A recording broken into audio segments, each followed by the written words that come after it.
पाकिस्तान एक पिट्ठू है जिसको कहा गया है कि अब तुम बन जाओ और आओ तुमको हम लेवरेज। हम सब जानते हैं कि कैसे गिड़गिड़ाता है वो अमेरिका के सामने, बहुत ही दयनीय तरीके से।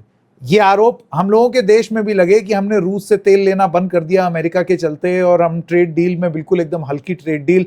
याद है हम ही लोगों ने एपिसोड किया था कि डोनाल्ड ट्रंप के लोग यहां आ करके कहते हैं कि चाइना वाली गलती हम तुम्हारे साथ नहीं करेंगे। तो ये आरोप हमारे केस में भी लग रहे हैं कि हम बहुत ढीले पड़ गए।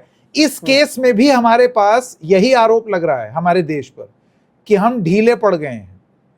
लेकिन कम से कम हिंदुस्तान ने यह नहीं किया है जो पाकिस्तान। देखिए, यू आर ब्रोकरिंग पीस, लेकिन जब आप चूज किए गए हैं सिंपली बिकॉज आप एकदम ही फोनी बलोनी हैं, आप एकदम ही हल्के प्लेयर हैं। यहां तक कि शहबाज शरीफ सीज फायर का ट्वीट भी ड्राफ्ट, यानी कि वो कहीं और से लिख के आ रहा है। नहीं, और मैं एग्री करता हूं जो आपने ये बात कही है, लेकिन यहां पर दो तीन चीज आपको समझने की जरूरत है। जो आपने कहा, एक तो आप बिना कोई साइड लिए आप रह सकते थे, आपके सभी के साथ अच्छे संबंध थे।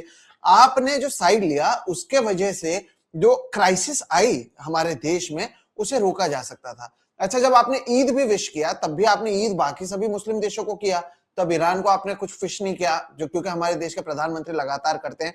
और इसे लेकर संजय राउत ने इस हफ्ते बहुत अच्छा किया कि वॉर में पाकिस्तान एक तरीके से मध्यस्थी कर रहा है। हमारे देश के प्रधानमंत्री फोन ऑपरेटर बन चुके हैं। आज मैंने यूएई के इससे बात की, ओमान के उससे बात की, उससे लेकर उन्होंने एक बहुत अच्छा कटाक्ष भी किया। सवाल यह है संकेत कि आपके रिश्ते सभी से अच्छे थे। आपके और ईरान के, यानी हमारे देश के और ईरान के रिश्ते आज से नहीं है। हम तो कहते हैं कि हमारे सिविलाइजेशन वाले रिश्ते हैं, लेकिन दूसरे देशों के दबाव में अगर आपने, जब वहां के सुप्रीम लीडर को मारा गया और आपने चुप्पी साधी, वहां के स्कूल के वहां पर जो बच्चे थे 165 से ज्यादा बच्चे, उन पर आपके जब हमला हुआ आपने चुप्पी साधे रखी, वहां के गांधी अस्पताल पर हमला हुआ आपने चुप्पी साधे रखी, उसके वजह से कहीं ना कहीं एक तरीके से आप पर सवाल उठने लगा।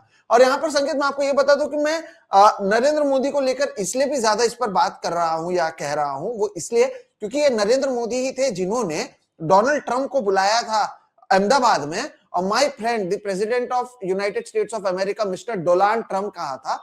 डोनाल्ड ट्रंप के लिए कोविड के समय आपने यहां पर आयोजन किया था। अच्छा, ईरान पर हमले के 2 दिन पहले आप इजराइल में मौजूद थे और वहां पर सैफरन खेलते हुए आप खीखी हंस रहे थे। और आप तो लगातार दुनिया में, हमारे देश में तो आपने एक बना ही रखा है कि कैसे हम विश्वगुरु हैं। दुनिया के सभी देश जो हैं वो नरेंद्र मोदी को अपने एक तरीके से फोन पर सबसे आगे रखते हैं।